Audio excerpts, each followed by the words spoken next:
Okay, Assalamu alaikum class. Today we will try to look at Sexual Politics by Kate Millett. Cat millet की हम sexual politics को देखेंगे आज के इस लेक्चर में और हम समझने की कोशिश करेंगे कि केट मिलेट अपनी बुक सेक्सुअल पॉलिटिक्स में आखिर कहना क्या चाहती है. What are the main ideas of his theory of sexual politics.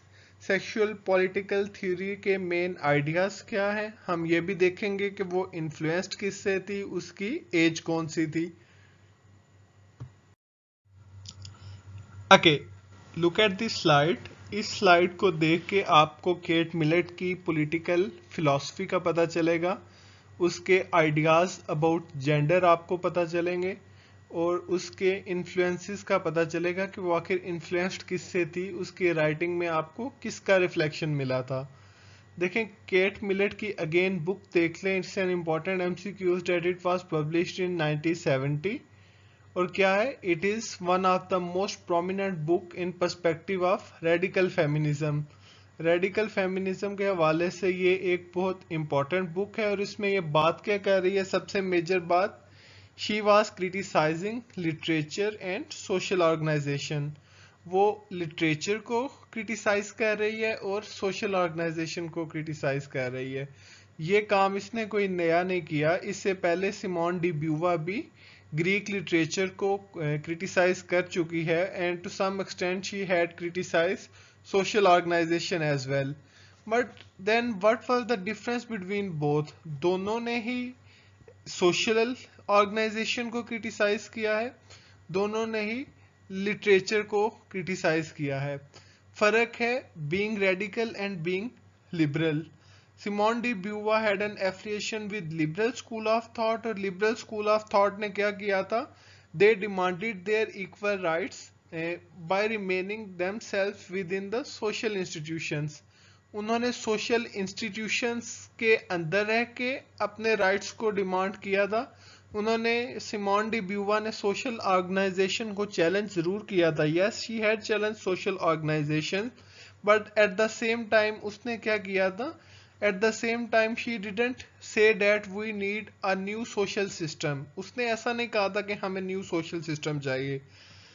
Cat Millett क्या कहती है कि we need new social system. हम इस सोशल इंस्टीट्यूशन में नहीं रह सकते, इसलिए we are not going to follow this social institution. Simone de Beauvoir ने इस सोशल इंस्टीट्यूशन में रिफॉर्म्स डिमांड किए थे. That's why she was called liberal feminist. और इसने, केट मिलेट ने क्या किया था, केट मिलेट ने न्यू सोशल ऑर्गेनाइजेशन डिमांड की थी. इसके बाद दूसरी इसने डिमांड क्या किया, उसने क्रिटिसाइज किया लिटरेचर के ऊपर. क्यों? कहते हैं कि जो लिटरेचर है that is particularly written by Henry Miller, Norman Mailer, Jean Genet and the fourth one which who is not mentioned in this slide is D.H. Lawrence. D.H. Lawrence, yes. अब वो क्या करते हैं, ये इसका बेसिकली पीएचडी थीसिस था. मैंने आपको पहले भी बताया था कि इसका पीएचडी थीसिस था. इसने ये बुक अपने पीएचडी थीसिस में से निकाली है. तो मिलेट क्या करती है, millet examine that how power operates with in sexual relationships. कहते हैं कि जो सेक्सुअल रिलेशनशिप है उसमें पावर कैसे ऑपरेट करती है. अब I don't know whether it will be fine to tell you in simple words or not. Okay, let's listen. होता क्या है कि केट मिलेट बेसिकली ये कहती है कि whenever a boy and the girl they are in a physical relationship, तो क्या होता है उस फिजिकल रिलेशनशिप में while having sexual relationship there is a role of power. वहां पे पार का रोल होता है. और पार क्या होता है, man is always active while having sex और फीमेल क्या होती है, she is always passive. Man active होता है, फीमेल पैसिव होती है. Man man was in a dominating mood while having sexual relationship. Male हमेशा डोमिनेट कर रहा होता है सेक्सुअल रिलेशनशिप में. क्यों? क्योंकि वो पावरफुल है, उसके पास अथॉरिटी है. दूसरी तरफ eight the same time female क्या होती है, शी इज ऑलवेज हेल्पलेस. वो हमेशा हेल्पलेस होती है. She is not as powerful और as dominating while having sexual relationship, वो डोमिनेटिंग रोल में नहीं होती. Man has an upper hand on female. Rest of the things you people can better understand. तो ब्यूवर क्या करती है, she was too blunt in her thoughts. अपने thoughts में वो बहुत ज्यादा ब्लंट थी. वो क्या करती है, वो इस सेक्सुअल पॉलिटिक्स के ऊपर क्रिटिसाइज करती है जहां पे मेल डोमिनेट होता है और वुमेन पैसिव होती है. वुमेन क्यों नहीं एक्टिव हो सकती, इसकी मैं आपको इन अदर वर्ड्स एग्जांपल दूंगा. अगर मेल जो है व्हाइल हैविंग सेक्सुअल रिलेशनशिप, अगर मेल एक्टिव है तो ये क्या होगा, that will be symbol of manliness. ये सिंबल ऑफ मैनलीनेस होगा कि yes male is active, he was aggressive, he was passionate etcetera. अगर same kind of being active in, what can I say, अगर वुमेन भी उसी तरह active हो, if women is also active like man, तो फिर क्या कहेंगे कि the women must be N होर, शी मस्ट बी अ होर, she must be a prostitute. तो औरत जिस काम के लिए आप उसको होर कह सकते हैं, जिस सोशल रोल के लिए, आप मर्द को उसी सोशल रोल के लिए आप उसके अंदर मैनलीनेस का सिंबल कैसे हो सकती है. Have you got my point? Okay, listen. There is a physical relationship where man is always active and woman is always passive. आप देखते हैं कि there is a case where women is active, तो आप क्या कहेंगे, आप कहेंगे शी इज एन होर.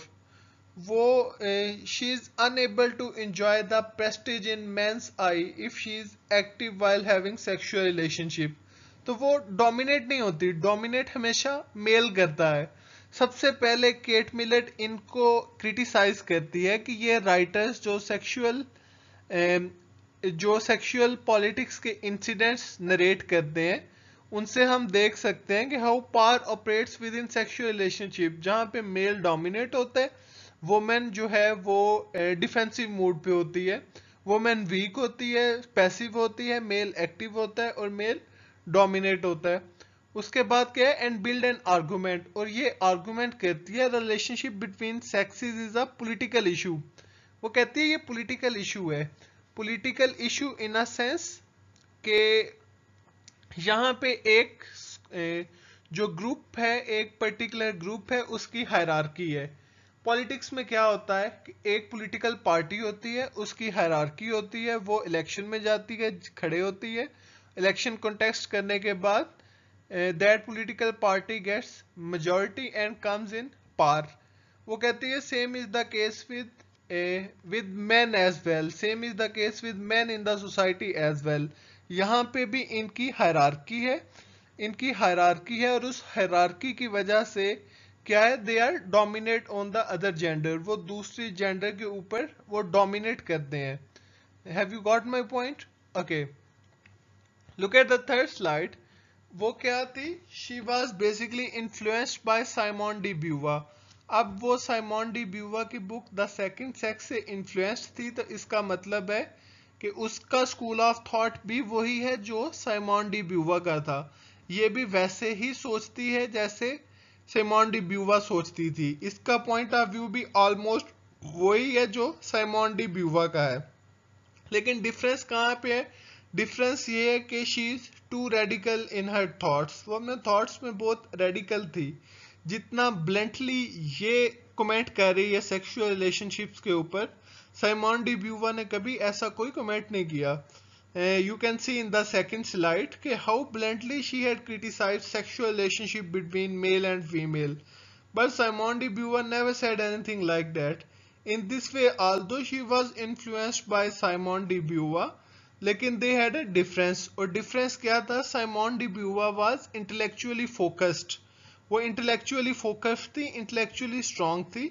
उसे पता था कि उसने बात क्या करनी है, उसका major emphasis क्या है. लेकिन at the same time ये intellectually इतनी focused नहीं है. Rather, her we can see the role of emotions in her text. She is more emotional as compared to the intellectual. वो intellectual नहीं थी, rather she was emotional one. Okay. Okay. हमने first slide में देखा कि वो criticise किसको करती थी। क्रिटिसाइज उसने किसे किया? हेनरी मिलर को, नॉर्मन मिलर को और जेन जेनेट को। और इनको उसने क्रिटिसाइज क्यों किया? Because they had presented a stereotypical image of women in the sexual relationships. उन्होंने वुमेन का जो स्टीरियोटिपिकल रोल है सेक्सुअल रिलेशनशिप में उनको पोर्ट्रे किया था, वो उसे क्रिटिसाइज करती है। दूसरी तरफ अपलॉड किसके ऊपर करती है? अप्रिशिएट किसे करती है? देखते हैं। वो अप्रिशिएट करती है जेन जेनेट को। Jean Genet was basically a homosexual writer. वो उसको अप्रिशिएट करती है और उसको अप्रिशिएट करने के पीछे रीजन क्या होता है? शी हरसेल्फ वाज होमोसेक्सुअल, वो खुद ही होमोसेक्सुअल थी। इस वजह से वो क्या कर रही है? वो होमोसेक्सुअल राइटर जेन जेनेट को अप्रिशिएट कर रही है। She herself was in favor of homosexual relationship. She was lesbian, as I told you in the last lecture. तो उसे वो अप्रिशिएट करती है कि उसने जो अपनी बुक में वुमेन के बारे में जो बताया है वो क्या है? That is quite factual. और जेन जेनेट का क्या व्यू है वुमेन के बारे में कि there should be liberty while having relationships में आते हुए there should be a liberty होनी चाहिए। और वो ये कहती है कि there should be a homosexual relationship होना चाहिए जिसमें अगर फीमेल और फीमेल भी है तो वो दोनों भी एक्टिव होंगे। There will be no passive in that relationship. And if male has any kind of physical intimation with male तो in that case there will also be a active role of both of them. Same was the basically stance of इसका cat millet का भी same stance था। Kate Millett क्या कहती है? Cat millet कहती है कि मेल और फीमेल के दरमियान जो रिलेशनशिप है पर्टिकुलरली सेक्सुअल रिलेशनशिप, उसमें क्या होनी चाहिए? There should be a dominance of both genders, दोनों जेंडर्स की डोमिनेंस होनी चाहिए। रेदर कि आप ये करें कि one is in active stage and other is passive, ऐसा नहीं होना चाहिए। Millet is also noted for her distinction between concept of sex which is rooted in biology and gender which is critically acquired. Again देखें criticize किसे कह रही है? वो concept of sex को which is in biology and gender.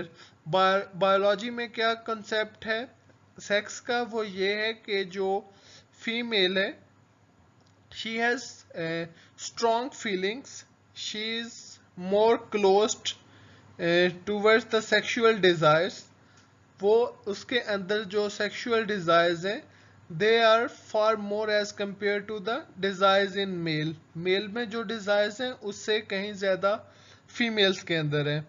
आगे क्या है? Which is culturally acquired. अब जेंडर का जो रोल है जेंडर में फीमेल का वो कल्चरली एक्वायर्ड है, वो कल्चरल रोल है। और कल्चरल रोल में क्या है कि वुमेन जो है she is suppose to be within the four walls of the house, she should be passive, she should be timid, she should be shy, she is not suppose to express her desires openly. अब biology क्या कहती है कि जो female है she has more feelings, she has more passion towards physical intimation, she has a lot of feelings as compared to the men. लेकिन gender क्या कहती है? जेंडर ने जो gender basically specified the role of women in the society, gender ने इसको specify कर दिया है। अब whenever you observe the people in the society तो आपको क्या मिलेंगे? जो बॉयज हैं you will find them victim of sexual obsession, they are quite obsessed in perspective of sex. वो कहती है कि बायोलॉजिकली अगर वुमेन जो है वो ज़्यादा पैशनेट है एज कम्पेयर टू मैन, तो फिर जब when ever they had sexual relationship तो फिर वो पैसिव क्यों होती है? उसे डोमिनेट होना चाहिए। Have you got my point? Okay, आगे देखें। वो कहती है कि which is culturally acquired. Gender का रोल जो है वो कल्चरल है। कल्चरल रोल में क्या है कि when women is in her home, जब वो अपने घर में होती है तो क्या होता है, she is being told that you are basically inferior to man, आप मैन से इंफीरियर हो।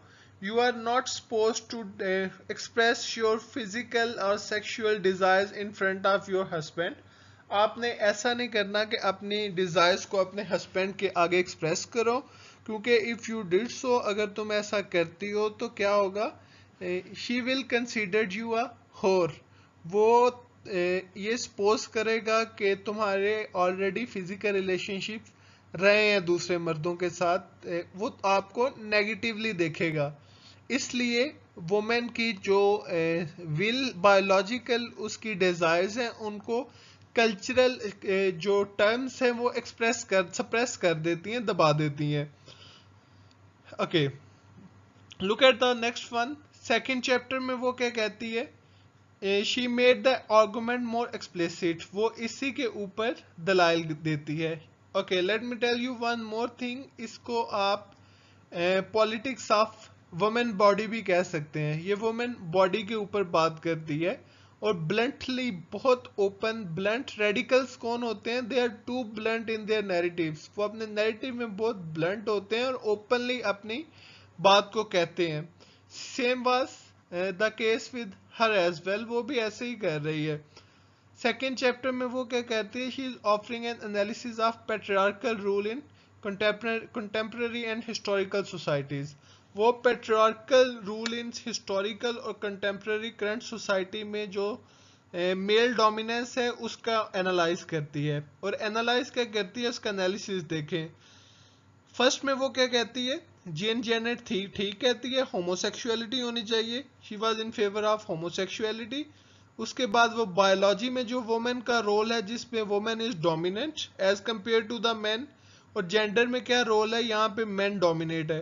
तो वो कहते हैं कि बायोलॉजी के अगेंस्ट जाके बायोलॉजिकल जो वुमेन की इंस्टिंक्ट है उनको निगेट करके मैन वुमेन के ऊपर डोमिनेट कर जाता है व्हाइल हैविंग सेक्सुअल रिलेशनशिप।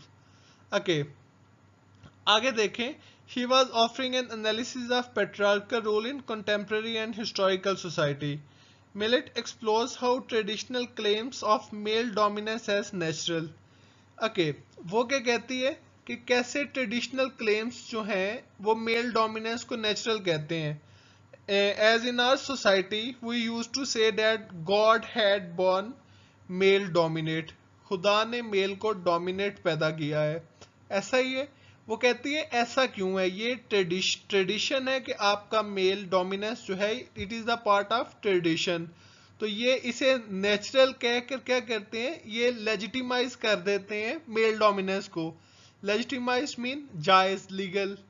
क्या करते हैं, ये मेल डोमिनेंस को नेचुरल बोल के लेजिटिमाइज कर देते हैं। नेचुरल का क्या मतलब है, एक होता है कि that is preached by God directly, जिसे आप डिवाइन कहते हैं, जो खुदा वही के थ्रू भेजता है वो डिवाइन होता है।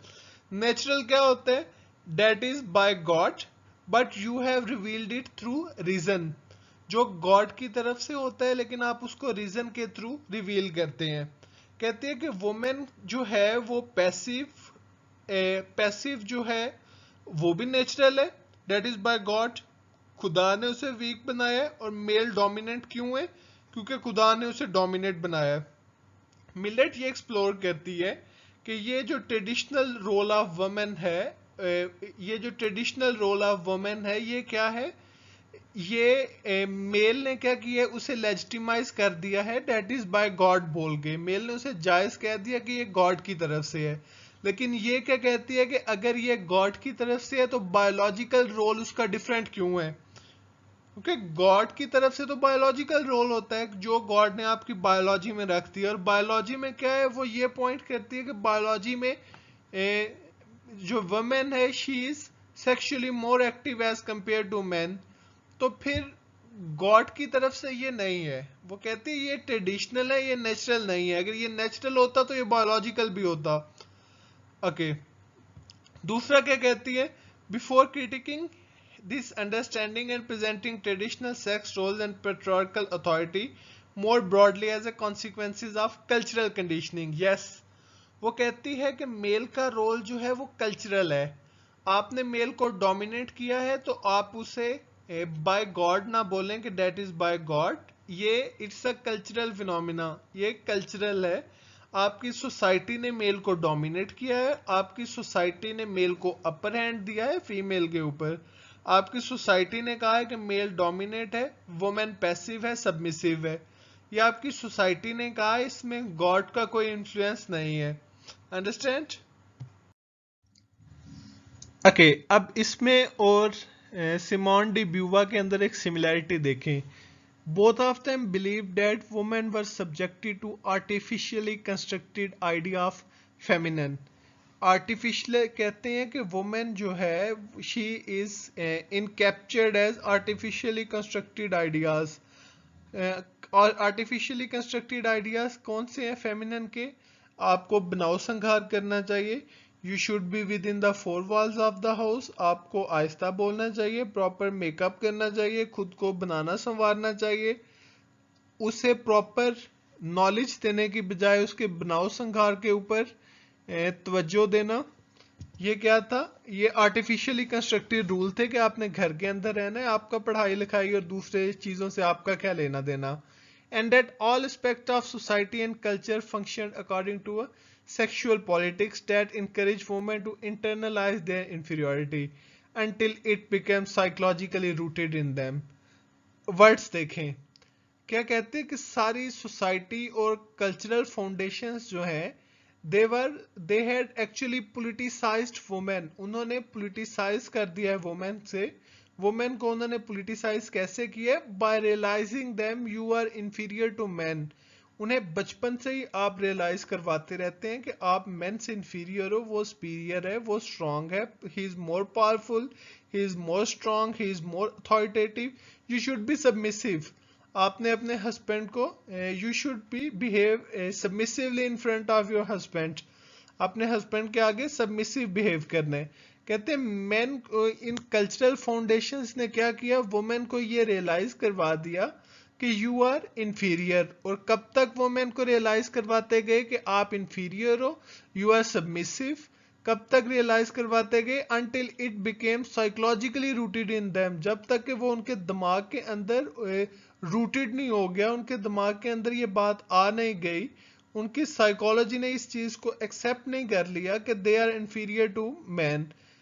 आगे देखिए, Millett identified literature as a tool for political ideology. Millett क्या कहती है? Literature is a tool of political ideology. Literature is actually source of propaganda. आप लिटरेचर के थ्रू प्रोपेगेंडा कर सकते हो, लिटरेचर के थ्रू साइकोलॉजी सेट कर सकते हो। आप लोगों के माइंड में कुछ आइडियाज आप डेवलप कर सकते हैं with the help of literature, because it recreated sexual inequalities and reinforced patriarchal values of society। अब again she is criticizing literature। Literature ने क्या किया? लिटरेचर ने ये प्रोपेगेंडा किया और सेक्सुअल इनइक्वालिटीज को रिक्रिएट किया। जो ग्रीक्स ने लिखी थी उनको दोबारा लिखा। उसने क्या किया? रीइंफोर्स किया पैट्रियार्कल वैल्यूज ऑफ सोसाइटी को। लिटरेचर ने चैलेंज करने की बजाय पैट्रियार्कल सोसाइटी को उसने उसको रीइंफोर्स किया, दोबारा उसे इन्फोर्स कर दिया। और एज अ रिजल्ट क्या हुआ? Women was unable to get rid of those sexual and psychological and social barriers. औरत उन बैरियर से कभी बाहर नहीं निकल सकी। अगेन अब क्या कह रही है? केट मिलेट एग्जामिन करती है सेक्सुअल रेवोल्यूशन को that was between 1830 to 1930 in its initial phase. तब सेक्सुअल रेवोल्यूशन आया था 1830 से 1930 में, और वहां पे क्या था? इसे सेक्सुअल रेवोल्यूशन इसलिए कहते हैं कि in this period the relationship between boy and girl was being legalized. उसे लीगलाइज कर दिया था। And the boy and girl relationship before marriage was not considered as a big deal after it. उसके बाद बॉय और girl का जो relationship था उसे कोई बहुत ज्यादा इशू नहीं समझा जाता था। अगर उससे पहले की आप बात करें तो उससे पहले ये होता था कि whenever you have captured boy and girl red handedly while having physical relationship, तो क्या होता था? As a result both was being sentenced to death. उनको डेथ सेंटेंस मिलती थी। तो यहाँ पे क्या होता है, वो सेक्सुअल रेवोल्यूशन के पीरियड की बात करती है। वो क्या था, it was known for its prudishness. Prudishness mean wiseness, wiseness mean women and male was finally managed to get some liberty in the perspective of physical relationships. Physical relationship में इनको liberty मिल गई थी। A great deal of radical changes nevertheless took place in the politics of sex। कहती है although के कुछ changes हुए थे, कुछ radical changes आए थे सोसाइटी में, in the politics of sex कुछ चेंजेस आए थे सोसाइटी में इन पर्सपेक्टिव ऑफ फिजिकल रिलेशनशिप, लेकिन क्या था, women movement made significant progress in opening up education. Women movement की वजह से एजुकेशन के राइट वुमेन को मिल गया, एंड सिक्योरिंग सफरेज, उनकी तकलीफें कम हो गई, चैलेंजेस कम हो गए। उसके बाद क्या हुआ, traditional understanding of sex identity and the family in literature and politics. Literature और पॉलिटिक्स में भी क्या हुआ, फीमेल राइटर्स ने लिटरेचर में लिखना शुरू कर दिया, और उससे क्या हुआ, वुमेन को उसका शेयर मिलना शुरू हो गया लिटरेचर में। पॉलिटिक्स में क्या हुआ, women had manage to get right to vote, उसको राइट टू वोट मिल गया, उसे असेंबली में उसके शेयर्स मिल गए। He was able to contest the election, उसे इलेक्शन कंटेस्ट करने का राइट मिल गया। She finally managed to get her identity, उसको उसकी आइडेंटिटी भी मिल गई। तो क्या हुआ, although there was a broad change in the period of sexual revolution, उस पीरियड में क्या था, वुमेन को कुछ बहुत सारे राइट्स मिल गए, जिसमें मैरी वोल्स्टनक्रॉफ्ट का कंट्रीब्यूशन भी था, जिसमें सिमोन डी ब्यूवा का कंट्रीब्यूशन भी था। ये उसको एक्नॉलेज कर रही है। वो कहती है although it happened, हाँ ऐसा हुआ था, राइट्स मिले थे, लेकिन कुछ ऐसा था जो नहीं हुआ। क्या नहीं हुआ वो देखें। In first phase of sexual revolution was ultimately incomplete. कहते हैं ये इनकम्प्लीट है। इन इट्स फेलियर, ये फेल हो गई ये मूवमेंट। क्यों, टू ओवरथ्रो पैट्रियार्कल रूल, के इसने जो मेल डोमिनेंस है उसको खत्म नहीं किया। कहती है कि उसने वुमेन ने राइट तो ले लिए, लिबरल वुमेन की राइट्स डिमांड करते हैं। रेडिकल क्या कहते हैं कि हमें ये पैट्रियार्कल रूल ही नहीं चाहिए। वो कहती है कि वुमेन ने आल्दो बहुत सारे राइट्स तो अचीव कर लिए, लेकिन मैं इस सेक्सुअल रेवोल्यूशन जो है इसे सक्सेसफुल नहीं समझती। और ये उसे सक्सेसफुल क्यों नहीं मानती, क्योंकि during this period they didn't overthrow the patriarchal rule, उन्होंने पैट्रियार्कल रूल को ओवरथ्रो नहीं किया। Male dominance was still there. They didn't change the psychological foundation of traditional sex roles। कहते हैं उन्होंने वो साइकोलॉजिकल फाउंडेशन नहीं चेंज की, आपकी साइकोलॉजी आपकी चेंज नहीं हुई। You still consider women as an inferior creature in the society. आपका माइंडसेट चेंज नहीं किया उसने, इसलिए वो उसे अनसक्सेसफुल समझती है। उसके ट्रेडिशनल सेक्स रोल्स चेंज नहीं किए। Still the women who is active while having physical relationship is considered as whore. कहती है उसको सेक्सुअल लिबर्टी नहीं मिली अभी भी। Although there was sexual liberty, लेकिन वुमेन को अभी भी नहीं मिली from the social morals and political restriction of time. कहते सोशल वैल्यूज जो थी, मोरल वैल्यूज जो थी, एथिकल वैल्यूज थी और पॉलिटिकल रिस्ट्रिक्शंस थी, उनसे वुमेन को लिबर्टी नहीं मिली। इसलिए वो कहती है आल्दो उसको बेसिक फंडामेंटल राइट्स मिल गए थे, वो उसे एक्नॉलेज करती है सेक्सुअल रेवोल्यूशन को। Eight the same time she criticised it and considered it a failure. वो उसे क्रिटिसाइज करती है और उसे एक फेलियर समझती है। क्यों, क्योंकि वहां पे women didn't get free from the male dominance, औरत मेल डोमिनेंस से फ्री नहीं हुई थी, दैट्स वाई वो इसको फेलियर समझती है। ओके, अगेन क्या करती है वो, 4 चैप्टर्स में, in consecutive 4 chapters of her book वो इन चारों को क्रिटिसाइज करती है। डीएच लॉरेंस, मिलर और जिनकी हमने ऊपर बात की है। 1 बाय 1 क्रिटिसाइज कैसे करती है ये देखें। 3rd 4th लाइन में देखें, थर्ड से क्या कहती है, Lawrence heroes manipulation of women and coopting of sexual liberation as a mean of re establishing traditional sex roles. वो कहती है कि although it was the period of sexual revolution, although it was the period of sexual liberation, both man and women got some sort of freedom in physical relationships, लेकिन फिर भी क्या था, DH Lawrence क्या कर रहा था, ये रीइस्टेब्लिश कर रहा था ट्रेडिशनल सेक्स रोल्स को, उनको निगेट करने की बजाय he was again highlighting, he was again boosting those traditional sex roles. उसके बाद there is also an analysis of Lawrence dissatisfaction with women.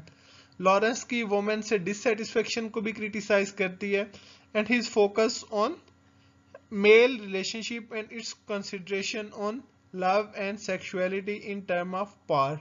वो कहते हैं मेल के पास पावर टू लव होती है, मेल के पास अथॉरिटी होती है, उसके पास रिलेशनशिप लव और सेक्स में क्या है, he is considered as a authority, उसके ऊपर क्रिटिसाइज करती है। उसके बाद मिलर के ऊपर क्रिटिसाइज करती है, और मिलर को कैसे एग्जामिन करती है, how he reduces women to the role of objects for male gratification. Millett कहती है कि जो मिलर है वो वुमेन को as a tool to please male समझता है, उसके नजदीक आइडियल वुमेन वो है who had ability to please her husband, जिसे जो अपने हस्बैंड को खुश कर सकती है, she is the ideal women. वो मेल ग्रेटिफिकेशन का एक टॉय समझता है फीमेल को, जो मेल को खुश कर सकती है, प्लीज कर सकती है, उसको वो क्रिटिसाइज करती है। उसके बाद क्या करती है, and the chapter on Mailer को के ऊपर बात करते हुए वो क्या कहती है, how his work obsessive over sexualised male violence with the notion that masculinity must be demonstrable at all times, and a great fear of homosexuality undermining American virality. अब इसे देखें आप, बात क्या कर रही है वो ये बात कर रही है कि लास्ट में वो मिलर की बात करती है, और मिलर के बारे में कहती है कि how his work obsess over sexual male violence. वो जब मेल एंड जो फीमेल है वो फिजिकल रिलेशनशिप में आते हैं, तो ये क्या कह रही है, उसके ऊपर male was violent oftenly, male violent होता है, तो मेल वायलेंट होता है तो उसको वो क्रिटिसाइज करती है कि the your partner is not a sort of animal, वो कोई एनिमल नहीं है, rather she is a female, she is also a human and she deserves the same respect as you have. वो उसी को रिस्पेक्ट को डिजर्व करती है जिसको आप डिजर्व करते हो। तो वो क्या कहती है, with the notion that masculinity must be demonstrated at all time. वो कहती है कि मेल वायलेंट मीन्स जो है वाइल हैविंग सेक्सुअल रिलेशनशिप, वो इसलिए ऑप्ट करता है क्योंकि वो ये बताना चाहता है कि उस नोशन को इन्फोर्स करना चाहता है कि जो मैस्कुलिनिटी है, मर्दानगी है, मस्ट बी डेमोन्स्ट्रेबल, उसको हमेशा डेमोन्स्ट्रेट करना चाहिए, डेमो से बना है, उसकी हमेशा नुमाइश होनी चाहिए एट ऑल टाइम्स, हर वक्त।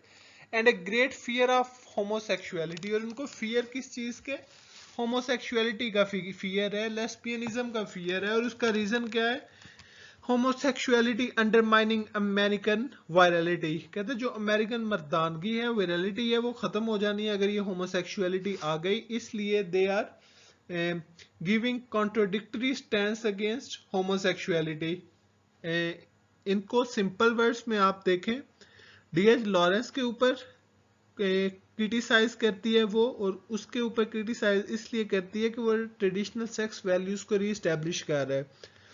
उसके अलावा वो मिलर के ऊपर क्रिटिसाइज करती है कि वो वुमेन को as a tool of sexual gratification of male समझता है। उसके बाद मिलर को करती है कि he was in favour of violence with women in the time of having physical relationship. वो फिजिकल रिलेशनशिप में वायलेंस, वुमेन के साथ वायलेंट मीन्स यूज करना उसे लीगल समझता था, इसलिए उसके ऊपर क्रिटिसाइज करती है। वो कहती है कि ये वुमेन के साथ वायलेंट मीन्स यूज करने का पर्पस ये है कि वो अपनी मर्दानगी दिखाते हैं, they think that their masculinity is demonstrable, उनकी मर्दानगी की ऐसी नुमाइश होती है, that's why they use violent means while having physical intimacy. आगे देखते हैं। ओके, फाइनल चैप्टर में वो क्या कहती है, जेनेट को अप्रिशिएट करती है, और उसे अप्रिशिएट किस लिए करती है examining how he uses the homosexual subcultures of his early novels to reflect and satirize heterosexual power relations। कहती है कि वो उसे अप्रिशिएट इसलिए करती है कि उसने होमोसेक्सुअल रिलेशनशिप्स जो हैं उनको पोर्ट्रे किया था और उनको बताया था कि ऐसा भी हो सकता है the people from the same gender will have sexual relationship. तो इसमें क्या होगा, पार रिलेशनशिप जो है वो इक्वल होगा, वुमेन जो भी होगा, इधर दीज आर लेस्बियंस और इधर दीज आर गेज, इन दोनों सिचुएशंस में क्या होगा, they will be in a equal par relationship, उनका पार रिलेशनशिप इक्वल होगा। मैन और मैन है तो उनका भी पार स्टेटस इक्वल होगा, फीमेल और फीमेल है तो उनका भी पार स्टेटस इक्वल होगा।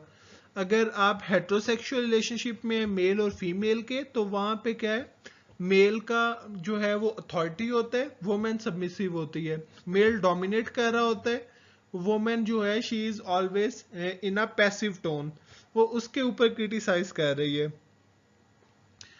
इसके ऊपर वो क्या फोकस करती है, how uses the homosexuality subculture of his early novels to reflect the satirise mean to criticise heterosexual pair relationship. वो मैंने आपको बता दिया होमोसेक्सुअलिटी को क्यों इनकरेज करती है, क्योंकि वहां पे सेम पार रिलेशनशिप होता है। और हेट्रोसेक्सुअलिटी को क्रिटिसाइज क्यों करती है मेल फीमेल रिलेशनशिप को, क्योंकि उसमें पार रिलेशनशिप डिफरेंट होता है। अब आपको ये तो पता चल गया होगा कि केट मिलेट वुमेन बॉडी के ऊपर बात करती है। वुमेन बॉडी के ऊपर बात करने के बाद साथ साथ वो क्या करती है, वो होमोसेक्सुअल रिलेशनशिप्स जो हैं उनको इनकरेज करती है कि होमोसेक्सुअल रिलेशनशिप होने चाहिए। वो सिमोन डी ब्यूवा का जो कॉन्सेप्ट है कि वुमेन का जो रोल है वो ट्रेडिशनल है, वो उसको बैक करती है। वो कहती है यस वुमेन का रोल ट्रेडिशनल है, उसका रोल बायोलॉजिकल नहीं है, biologically women has most sexual desires. तो उसके बाद वो कहती है कि लिटरेचर के ऊपर क्रिटिसाइज करती है कि लिटरेचर कैसे वुमेन को एज अ सबमिसिव बीइंग वो बना के पोर्ट्रे कर रहे। तो उसके बाद वो तीसरी चीज क्या करती है, सिमोन डी ब्यूवा ये कहती है कि वुमेन जो है she should be in equal power relationship with man. Male की हायरार्की नहीं होनी चाहिए सेक्सुअल रिलेशनशिप में, बल्कि क्या होना चाहिए, इक्वल होना चाहिए। तो आपको इस बुक के टाइटल से सेक्सुअल पॉलिटिक्स से ही पता चल गया होगा कि she is talking about sexual politics और सेक्सुअल पावर रिलेशनशिप के सेक्सुअल पावर रिलेशनशिप कौन से होते हैं, डोमिनेट कौन सी जेंडर होती है। Okay that's all. अगर आपको कोई क्वेश्चन हो तो आप कमेंट बॉक्स में लिख दीजिएगा। Thank you.